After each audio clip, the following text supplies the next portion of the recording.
is the head camera, which is not on permanent, just as and when I think it's required.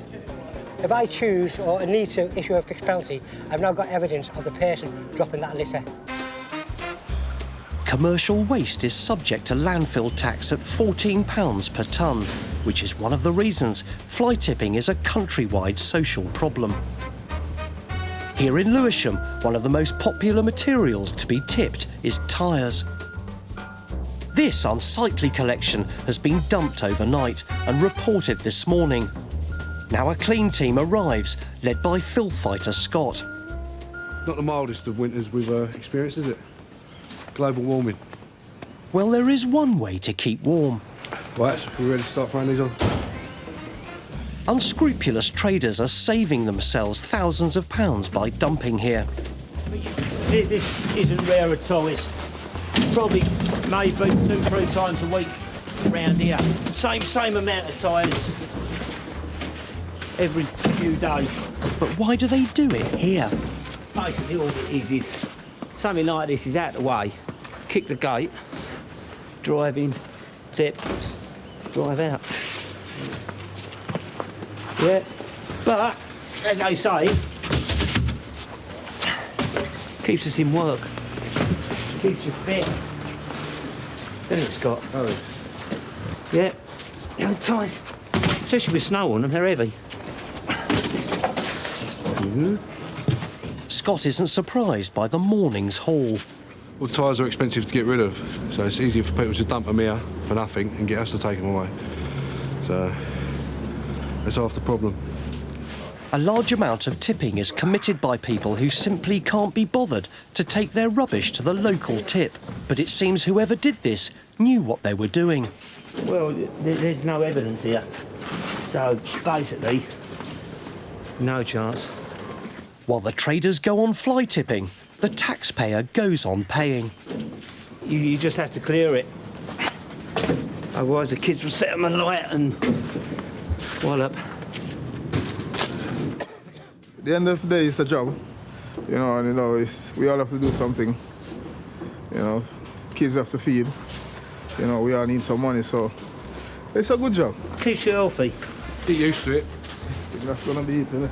About 80% of used tyres are recycled into the building trade, and thanks to Scott and his team, this lot will be recycled too. That's it. All done. Job done. Off to the next one now. That's the fly tip tyres dealt with, but there's been a report of a second tipping nearby.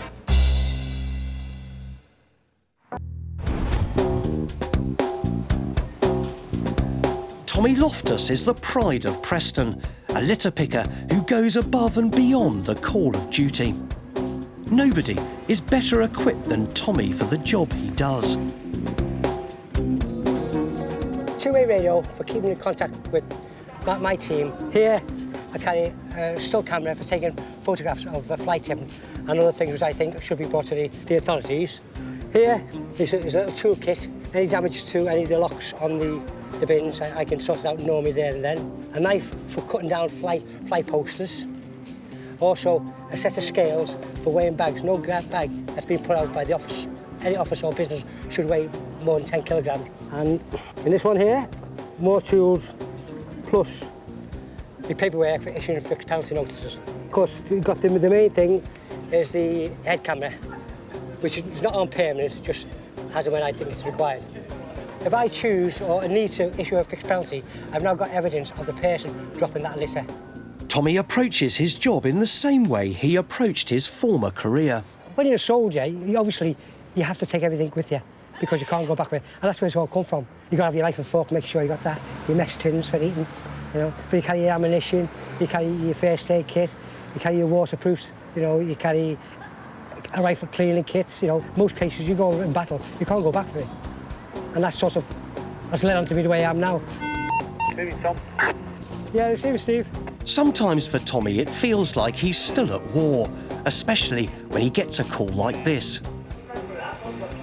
Yeah, I just had a call that Chew Alley is in a mess with needles and bottles. I'm just going up to see to clear it. It's one of the favourite spots for the homeless and the drug addicts to take the drugs. So we have to clean it out quite regular, in fact, practically every day nowadays. Tommy's response is rapid as he alters his course and heads for Needle Alley.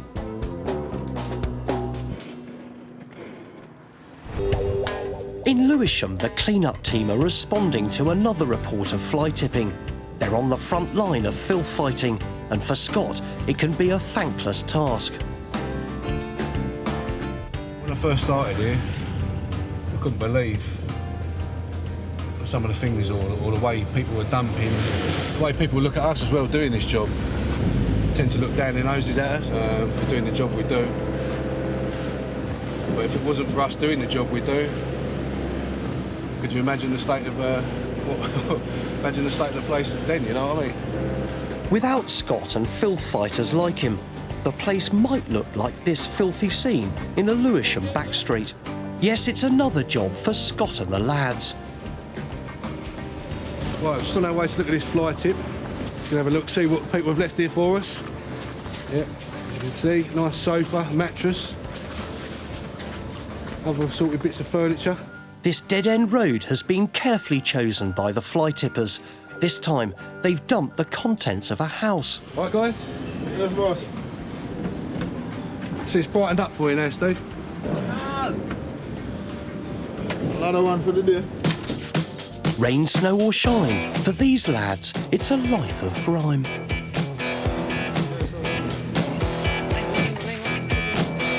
How many council workers does it take to load a sofa?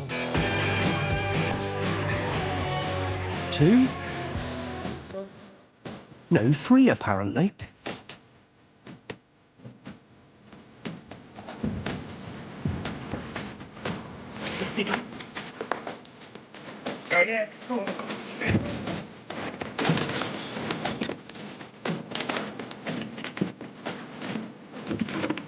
But why is it all here? A lot of people, they pay a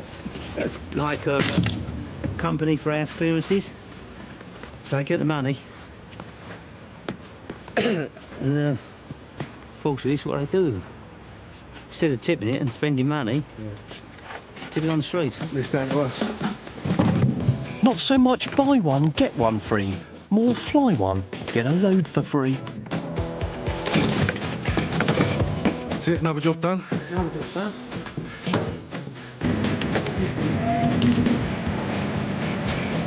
For Scott, it's enough to have a job and do it to the best of his ability. We've done some good work today, so hopefully should be some pleased, happy people out there.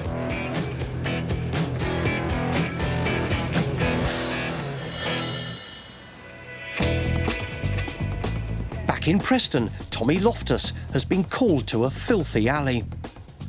This is, it should actually be renamed Drug Alley because that's all it's used for. Very few people walk through here because of the needles, and so people won't use this alley at all.